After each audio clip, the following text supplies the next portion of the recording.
Hi guys, my name is Umair and you're watching Umair's workshop. Today I'm going to talk about this cage which I have made.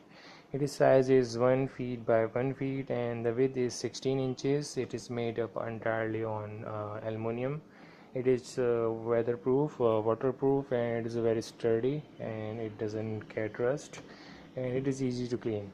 So we have made its door. It is going to be open very wide and we can keep small birds, rabbit or hamster in this. It is going to be very good grade for small animals and birds, and we can keep them very safely.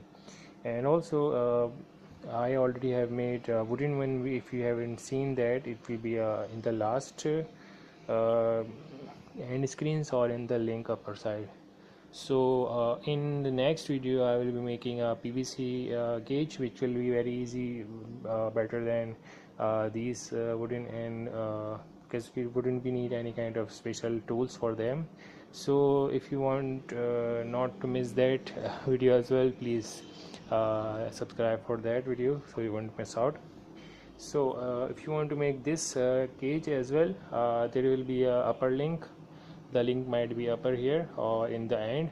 So if you like this video, please like, share and subscribe. Have a nice day. Bye.